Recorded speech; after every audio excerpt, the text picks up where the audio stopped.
1.2 जो आहे, 1.2 या समायोजन आणि तणावाच्या मानसशास्त्रामधला 1.2 जो आहे तो म्हणजे समायोजन. आता 1.2 हा समायोजनाचा टप्पा काय सांगतो, तर याच्यामध्ये काय केलं की याच्या असणारी समायोजन कसं करावं, त्याला इंग्रजीमध्ये ॲडजस्टमेंट म्हटलं जातं, मराठीत त्याला समायोजन म्हटलं जातं किंवा बऱ्याच वेळा त्याला अणुयोजन सुद्धा म्हटलं जातं.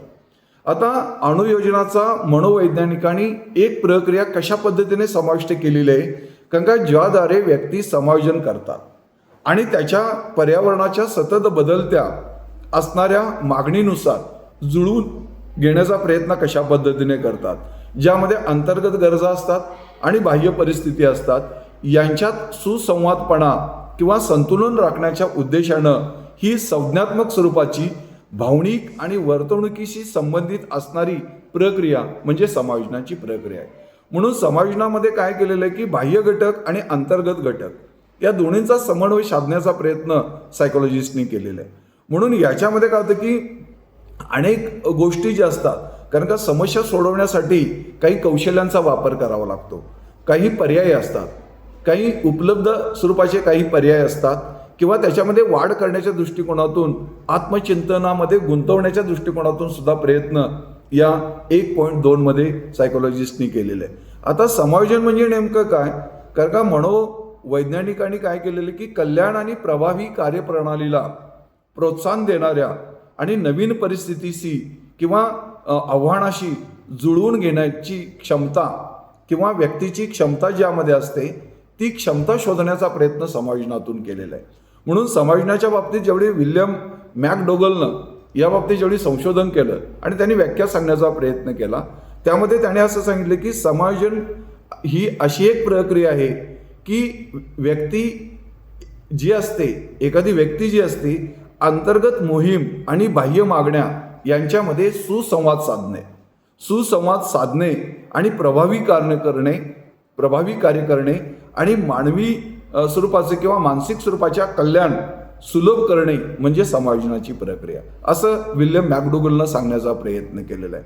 जॉर्ज मर्फीनं काय म्हटलेलं आहे, जॉर्ज मर्फी काय म्हणतात की बदलत्या परिस्थितीमध्ये प्रतिसाद देऊन आपलं वर्तन, आपला दृष्टिकोन आणि आपल्या भावनामध्ये बदल करण्याची व्यक्तीची क्षमता शोधण्याचा प्रयत्न करणं किंवा जीवनातील आव्हानांना प्रभावी सामना करण्यास भाग करणं किंवा बऱ्याचदा काय होतं की इष्टतम कार्यप्रणाली साध्य करण्यास मदत करणं म्हणजे समायोजन.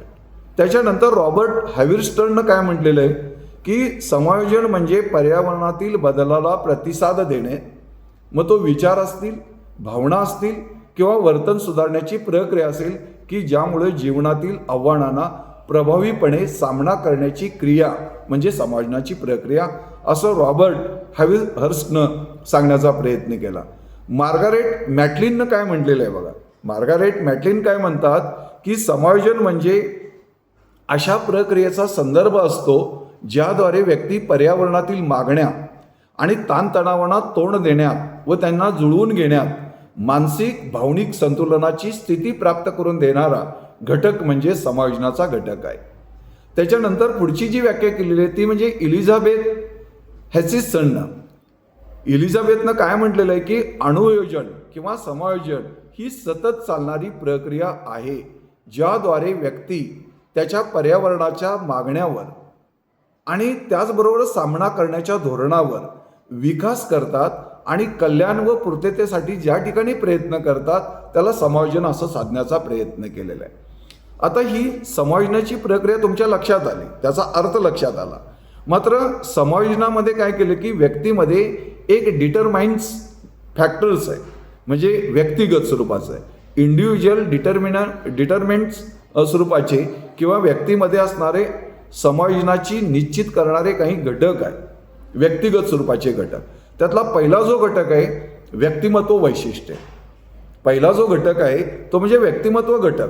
कारण का व्यक्तिगत किंवा व्यक्तीमध्ये समायोजन निश्चित करण्यासाठी काही घटक शोधावे लागतात आणि काही व्यक्तींच्यामध्ये ते घटक असतात आणि काही व्यक्तींच्या मध्ये नसतात.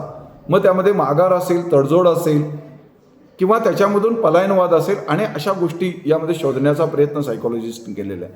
त्यातला पहिला जो घटक आहे तो म्हणजे व्यक्तिमत्व वैशिष्ट्य. व्यक्ती तितक्या प्रवृत्ती असतात, व्यक्ती तितके स्वभाव असतात आणि व्यक्ती तितके गुणधर्म असतात.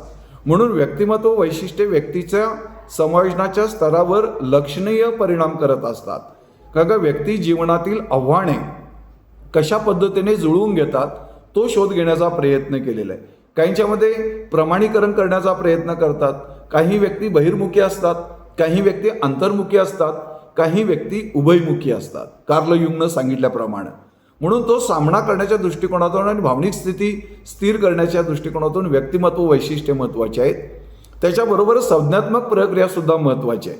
संज्ञात्मक प्रक्रिया ही समायोजनासाठी एक निर्धारक कारण ठरते. कारण का व्यक्तीच्या धारणा आणि तणावग्रस्त प्रतिसादाला आकार देण्याचा प्रयत्न करत असते.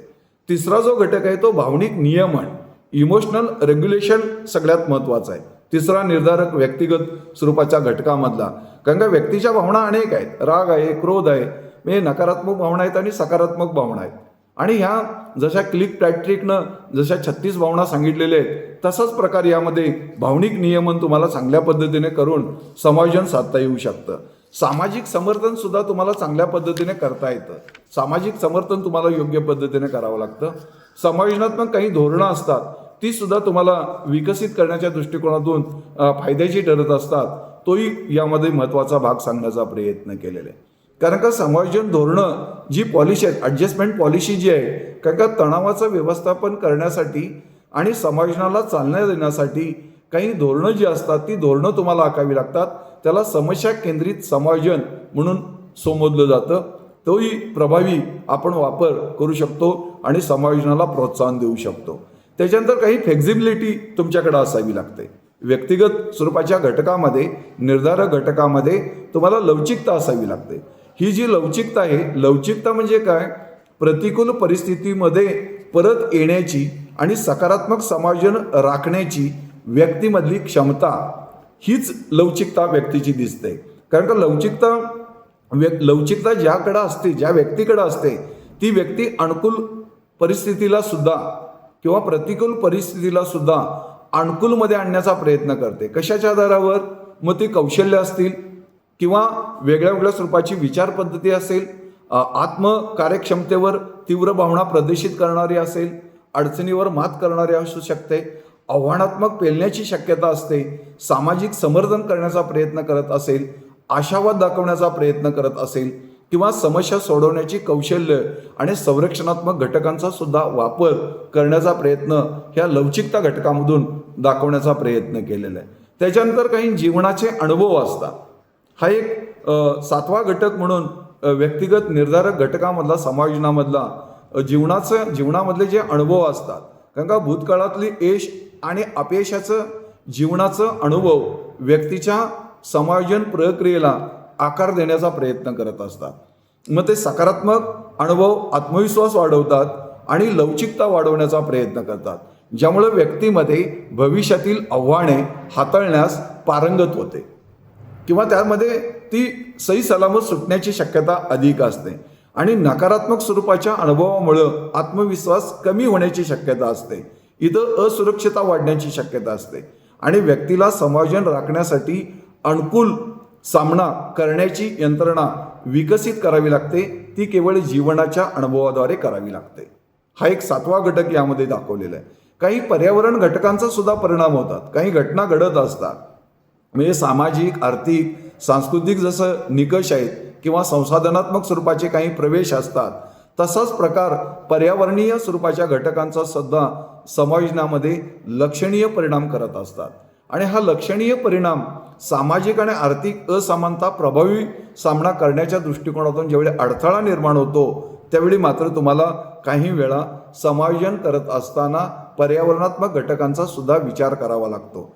त्याच्यानंतर विकासाचा टप्पा आहे, वैयक्तिक मूल्य आहेत आणि विश्वासार्हता आहे, यांचा सुद्धा अवलंब यामध्ये करावा लागत असतो. अशा सुद्धा घटकांचा विचार यामध्ये सायकोलॉजिस्टनी करण्याचा प्रयत्न केलेला आहे.